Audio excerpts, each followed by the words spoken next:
प्रभु की विचित्र लीला है। गोपालों के गोमय और गोमूत्र के करदम में भरे हुए घरों के चौक में, कीच में,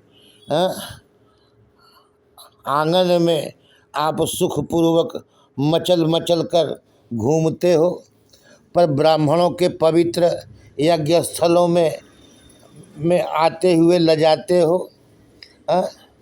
श्री वत्स वृषभ जो पशु हैं, गोवत्स वृषभ जो पशु हैं, उनके हुंकार पर आप बोल उठते हो, पर सतपुरुषों की सैकड़ों वैदिक स्तुतियों का कोई उत्तर नहीं देते हो।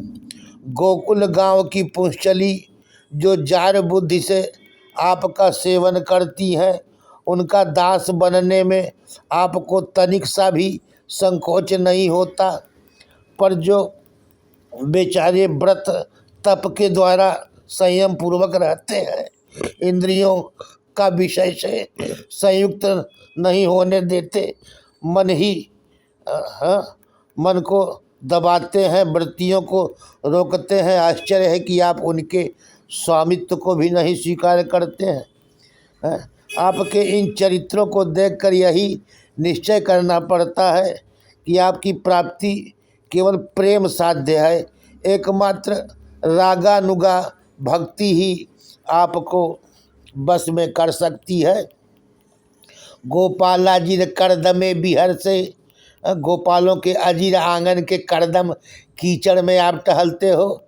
विप्राध्वरे लज्जा से, विप्र के अध्वर यज्ञ में जाने से आपको लज्जा आती है। ब्रूशे गोधन होंकृतई, गायें बोलती हैं तो आप बोल उठते हो।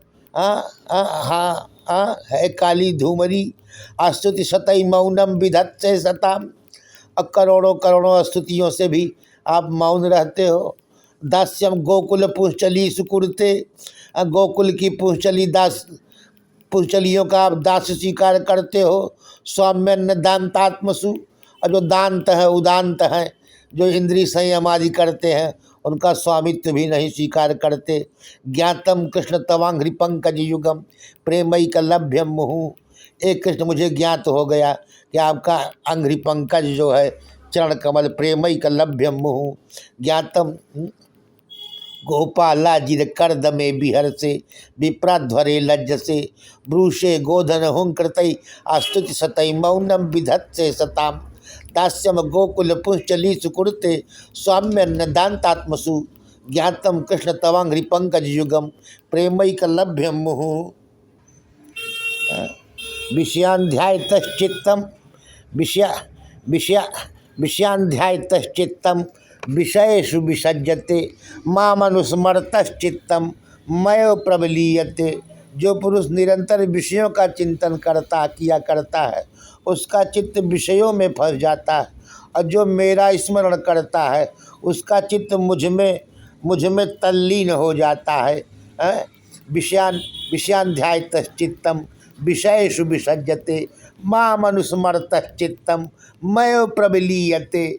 जो मेरा ही स्मरण करता है, वो मेरे में ही प्रबलीन तल्लीन होता है। विषयाध्यायतश्चित्तम, विषयों का जो चिंतन करता है, वो विषयों में ही चला जाता है।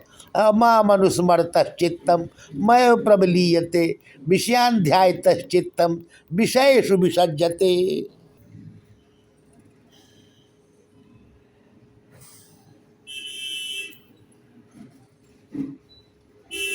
मामनुस्मरतश्चित्तम, मन में रसात्मकता रसस्वरूप भगवान के चिंतन से आती है। नियम है कि पारद में जिस वस्तु का निघर्षण करो, वह वस्तु अपना रूप छोड़कर रसात्मक बन जाती है। इसी प्रकार भगवत चिंतन करते करते मन भी भगवत रूप हो जाता है। मन में रसात्मकता रसस्वरूप भगवान के चिंतन से आती है। पारद में जिस वस्तु का निघर्षण करो, जिस वस्तु का निघर्षण करो, वह रसस्वरूप हो जाता है। बड़े बड़े देवता और ऋषि मुनि भी अपने अंतःकरण को भगवानमय बनाते हुए जिन्हें ढूंढते रहते हैं, भगवान के ऐसे चरण कमलों में आधे क्षण, आधे आधे पल के लिए भी जो नहीं छूटता है, नहीं हटता है, निरंतर उन चरणों की सन्निधि और सेवा में ही संलग्न रहता है। यहाँ तक कि कोई स्वयं उसे त्रिभुवन की राज्य लक्ष्मी दे तो भी वह भगवान स्मृति का तार नहीं तोड़ता है, उस राज्य लक्ष्मी की ओर ध्यान नहीं देता। वही पुरुष वास्तव में अग्रगण्य है, सबसे श्रेष्ठ है। त्रिभुवन विभव हेतवे अपि अकुंठ स्मृति अजितात्म सुरादिभिर्विज्ञात न चलति भगवत पदारे विंदान लव निमिषार्धमपि। यह सब वैष्णवाग्रज है। वैष्णवों में अग्रगणी कौन है? त्रिभुवन विभव हेतवे अपि, त्रिभुवन का कहीं राज्य मिल रहा हो कि आओ त्रैलोक्य लक्ष्मी ले लो, लेकिन जो उसकी अकुंठ तैल धारावत स्मृति है अजितात्मा में, विष्णु में, सुरादिभिर्विज्ञात जो अन्वेषण कर रहा है। न चलति भगवत पदारे विंदन लव निमिषार्धमपि, एक लव के लिए, एक क्षण के लिए, एक पल के लिए भी उसकी चित्तवृत्ति भगवान के मंगलमय पादार बिंद से विलग होती ही नहीं है। त्रिभुवन विभव हेतवे अपि अकुंठ स्मृति अजितात्म सुरादिभिर्विज्ञात न चलति भगवत पदारविंदा लव निमिषार्धमपि। यह वैष्णवाग्रज है, वो वैष्णवों में अग्रगण्य है।